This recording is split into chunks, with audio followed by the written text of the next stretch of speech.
What if I told you that the moon is leaving us? Not tomorrow, not next year, not in a way you could ever notice with your eyes, but right now, at this very moment, it is drifting away from Earth. And one day, it will be gone. Look up at the night sky. That bright, familiar glow has been with humanity since the very beginning. It watched the first oceans form. It witnessed the rise and fall of civilizations. It guided explorers, inspired myths, and shaped calendars. The moon feels eternal, unchanging, permanent. But that's an illusion, because in reality, the moon is slowly escaping Earth. Every single year, it moves about 3.8 centimeters farther away. That's roughly the speed your fingernails grow. It sounds insignificant, almost meaningless, but over millions and billions of years, that tiny distance becomes enormous. In fact, when the moon first formed, it was much closer to Earth than it is today, so close that it would have appeared massive in the sky, dominating the horizon. Imagine a moon several times larger than what we see now, brighter, more powerful. And slowly, over billions of years, it has been slipping away, quietly. So what's causing this? The answer lies in something incredibly familiar: the ocean's tides. Every day, the moon's gravity pulls on Earth's oceans, creating bulges of water. We experience this as high and low tides. But here's the strange part. Earth rotates faster than the moon orbits it. Because of this, those tidal bulges are not perfectly aligned with the moon. They're slightly ahead of it. And that tiny offset changes everything. The bulges act like a gravitational handle. As Earth spins, it drags those bulges forward, and their gravity pulls on the moon. This creates a constant transfer of energy, a slow but steady push, like a cosmic conveyor belt or a gentle but relentless slingshot. That energy pushes the moon into a higher orbit, farther away from Earth. At the same time, Earth pays the price. Our planet's rotation is slowing down. Days are getting longer, not by much, only about 1.7 milliseconds per century. But over immense stretches of time, that adds up. Hundreds of millions of years ago, a single day on Earth lasted only about 18 hours. Dinosaurs lived under shorter days. Ancient Earth spun faster. And if we could jump far into the future, a day might last 25 hours, then 30, then even longer. Time itself, as we experience it, is slowly stretching, all because the moon is drifting away. But what happens if this process continues forever? Will the moon eventually escape completely? Surprisingly, no. There's a natural limit to this process. Eventually, Earth and the moon will reach something called tidal locking. Right now, the moon is already tidally locked to Earth, which is why we always see the same side of it. But in the distant future, Earth could become locked as well.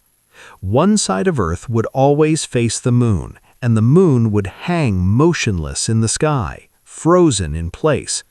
At that point, the energy transfer would stop, and the moon would no longer drift away. But reaching that stage would take billions of years. And here's the twist. The universe has other plans long before that happens. Our sun is not eternal. In about 5 billion years, it will run out of fuel. It will expand into a red giant, growing so large that it could engulf Mercury, Venus, and possibly Earth itself. The oceans would boil, the atmosphere would vanish, the surface would be scorched beyond recognition. So the moon drifting away might never reach its final stage, because Earth itself may not survive that long. Still, the moon's slow departure has already shaped our world in profound ways.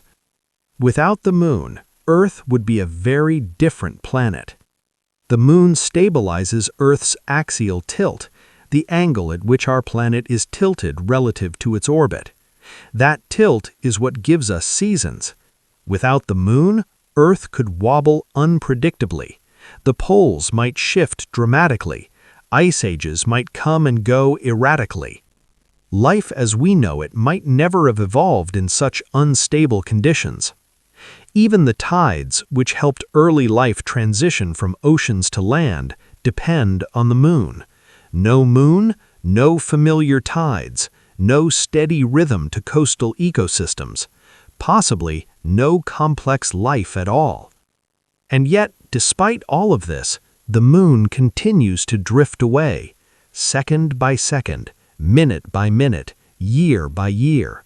No sound, no visible motion, no sense of urgency, just the quiet mechanics of gravity and time. If you could watch from space over millions of years, you would see the moon slowly spiraling outward, becoming smaller in Earth's sky, dimmer, weaker, more distant. Total solar eclipses, those perfect alignments where the moon exactly covers the sun, would eventually disappear. The moon would appear too small to fully block the sun, one of the most breathtaking phenomena in the sky, gone, all because of that tiny, relentless drift. And still, from our human perspective, everything feels unchanged. The moon rises, the moon sets. It looks the same as it did thousands of years ago. But that's the trick of cosmic time. Changes that are enormous on a universal scale are invisible within a human lifetime. We live in a brief moment, a snapshot of a much longer story. A story where even something as constant as the moon is temporary. One day, far beyond human history, the moon will hang farther away than ever before, a smaller presence in the sky, a quieter force on Earth, a distant companion, slowly fading into the darkness. And eventually, whether through tidal evolution or the death of the sun, the Earth-Moon story will come to an end. But for now, tonight, if you step outside and look up, the moon is still there, bright, silent, familiar, drifting away 3.8 centimeters at a time. The universe doesn't rush, but it never stops. And even the things that feel eternal are only temporary.